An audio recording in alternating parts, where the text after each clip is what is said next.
Hello, আমি মিষ্টু চলে আসলাম আবার একটা নতুন ব্লগ নিয়ে। আর আমার ব্লগে তোমাদের অনেক ওয়েলকাম। কেমন আছো সবাই?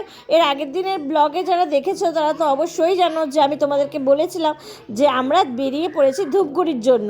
আর এখন দেখো ধূপগুড়িতে আসার পরে গাড়িটা সেই কত দূরে রেখে এখন আমাদেরকে হেঁটে হেঁটে যেতে হচ্ছে ঠাকুর দেখতে। এবার দেখো এত ভিড় এত ভিড়, আর বাবু আর ওর বাবা যে এত জোরে হাঁটছে আমরা তো কোথায় যেন হারিয়েই গেলাম।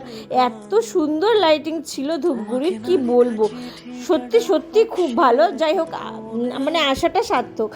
আর তারপরে দেখো এখানে নবদ্বীপের একটা গৌড়ীয় মঠ বানিয়েছিল, এত সুন্দর ছিল। এটা STS ক্লাব, ধূপগুড়ির এটা সবচেয়ে বড় ক্লাব বলতে পারো।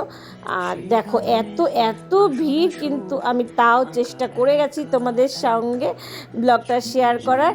তো তোমরা তো দেখে বুঝতেই পারছো কত ভিড় আর কতটা কষ্ট করে ক্যামেরাটা হাতে নিয়ে তারপরে ব্লগটা করতে লাগে। তারপরে তোমরা সবাই প্লিজ এভাবেই সাপোর্ট করো আমাকে।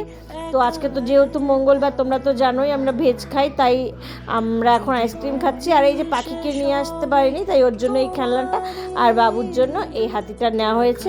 তো ভিডিওটা কেমন লাগলো সবাই অবশ্যই কমেন্টসে জানাবে। আর ভিডিওটা ভালো লাগলে একটা লাইক কমেন্ট একটা শেয়ার করতে ভুলো না।